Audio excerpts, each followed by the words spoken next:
Welcome back dear friends. Zeeshan Haider की तरफ से अस्सलाम वालेकुम। उम्मीद करता हूँ आप सब खैरियत से होंगे। आज की हमारी जो टॉपिक है वो है प्रोनाउन। प्रोनाउन क्या है और उनकी अक़साम के बारे में हम जानेंगे। सो बगैर टाइम वेस्ट किए हुए लेसन कंटिन्यू करते हैं। So let's start. सबसे पहले हम प्रोनाउन उर्दू में समझेंगे। प्रोनाउन क्या है और प्रोनाउन की कितनी अक़साम हैं। सो पहले नंबर पे जो है relative pronoun, interrogative pronoun, reflexive pronoun and emphatic pronoun, demonstrative pronouns, indefinite and distributive pronouns. इसके बारे में हम आज डिस्कस करेंगे। सो प्रोनाउन क्या है? नाउन की जगह पर जो लफ्ज़ इस्तेमाल होता है प्रोनाउन कहलाता है। नीचे दिए हुए जुमलों में बोल्ड अल्फाज नाउन है।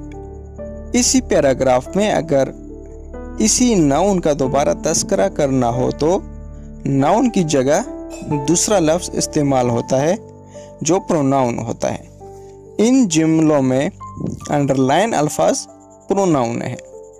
जैसे Ahmed is a student, he is intelligent, Saira is a girl, she is playing with dolls, Javed and Iqbal are brothers. They are coming today. I bought some grapes. Most were rotten. इन जुमलों में noun को दोबारा इस्तेमाल करने के बजाय दूसरे अल्फाज से तब्दील कर दिया गया है। एक ही नाउन का बार बार इस्तेमाल नामुनासिब है। अगर हम ऊपर दिए हुए पहले जुमले को इस तरह लिखें, Ahmed is a student, Ahmed is intelligent, Ahmed is coming today, तो जुमला कितना बुरा लगेगा। और अगर अहमद के मज़ीद तस्करे को ही से तब्दील कर दें तो जुमला सही लगेगा। नाउन की जगह पर इस्तेमाल होने वाले अल्फाज प्रोनाउन होते हैं। अभी प्रोनाउन की अक़साम कितनी है? प्रोनाउन की मंदरजा झेल बहुत सी अक़साम हैं। पर्सनल प्रोनाउंस, सब्जेक्ट में इस्तेमाल होने वाले पर्सनल प्रोनाउंस हैं। जैसे I, we, you, he, she, it, they. जुमलों में इस्तेमाल इस तरह करते हैं, I am reading a book, She is reading a book. They are eating bananas. Object में इस्तेमाल होने वाले पर्सनल प्रोनाउन हैं me, us, you, him, her, them, it। जुमलों में इस्तेमाल किस तरह करेंगे? Give that pen to me. Food has been given to them. I will come back to you। अभी हम पढ़ेंगे पोजेसिव प्रोनाउंस। ऐसे प्रोनाउन जो मलकियत जाहिर करते हैं उसे पोजेसिव प्रोनाउन कहलाते हैं।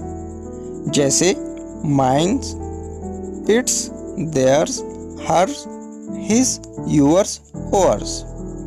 The book is mine, that copy is yours, the flowers are hers.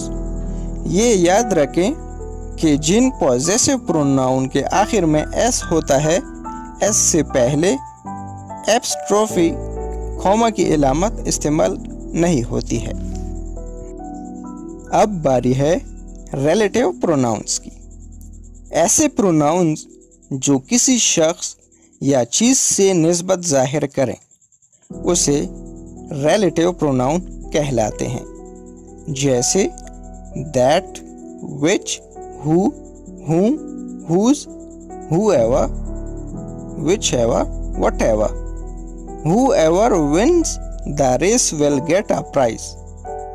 A person whom people will elect will become mayor of the city. I have to reach office at 8 o'clock a.m. whatever happens. ये थी इनकी मिसालें। अब बारी है interrogative pronounce की। Interrogative pronounce क्या है, इसके बारे में डिस्कस कर दें। इंट्रोगेटिव प्रोनाउंस सवालिया अंदाज के प्रोनाउन इंट्रोगेटिव प्रोनाउन कहलाते हैं, जैसे whose, which, what, whom, who। नीचे दिए हुए सेंटेंसेस में अंडरलाइन अल्फाज इंट्रोगेटिव प्रोनाउन है। जैसे नीचे मिसाल में दिए हुए हैं, Who ate my apple? Whose are these pencils? What did you pay? Whom should I call for the speech? अब बारी है रिफ्लेक्सिव एंड एम्फेटिक प्रोनाउंस।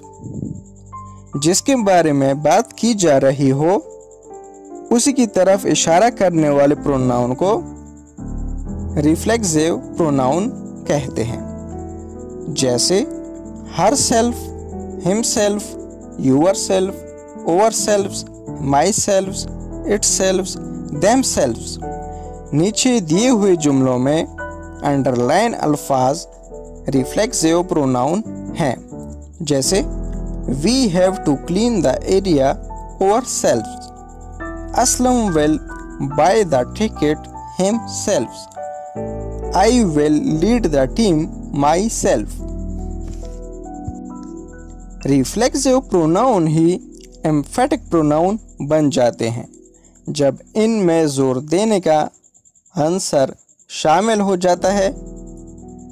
अगर रिफ्लेक्सिव प्रोनाउन को मेन प्रोनाउन के साथ मिलाया जाए तो जोर देने का आंसर आ जाता है, जैसे I will lead the team myself को अगर तब्दील करके I myself will lead the team कर दिया जाए तो उसमें जोर देने का तासुर आ जाएगा। ऊपर दिए हुए बाकी जुमले इस तरह तब्दील होंगे या हो जाएंगे, we ourselves have to clean the area. Aslam himself will buy the ticket. अब बारी है डिमॉन्स्ट्रेटिव प्रोनाउंस। ऐसे प्रोनाउंस जो किसी शख्स या चीज़ की तरफ इशारा करें उसे डिमॉन्स्ट्रेटिव प्रोनाउन कहलाते हैं। जैसे नीचे मिसालें दी हुई हैं, this, this, that, those. These are not my shirts. That is the toy I wanted to purchase for my son. When purchasing food, avoid those giving bad smell. अब बारी है indefinite and distributive pronouns की। ऐसे pronoun जो किसी मखसूस शख्स या चीज़ के बजाय आम इशारा करें उसे इंडेफिनेट प्रोनाउन कहलाते हैं, जैसे one, few, all, some, any, somebody, nobody, no one, many, more, most, some, others. One of them was thief. Nobody knew the real facts. Many are called but few are selected. ऐसे pronoun जो एक से ज़्यादा अशख़ास और चीज़ों की तरफ एक ही वक्त में इशारा करें उसे डिस्ट्रीब्यूटिव प्रोनाउन कहलाते हैं, जैसे either, neither, each, every, both. Either you take this mango or you take that mango। जी दोस्तों, तो ये थी आज की हमारी क्लास। उम्मीद करता हूँ आप बहुत कुछ सीख गए होंगे। अगर आप हमसे इंग्लिश सीखना चाहते हैं तो स्क्रीन पर रेड बटन को प्रेस करके चैनल को सब्सक्राइब कर दीजिए और आने वाली तमाम वीडियोस के नोटिफिकेशंस आपको मिलती रहे। सो अपना ख्याल रखिएगा। अल्लाह हाफिज़।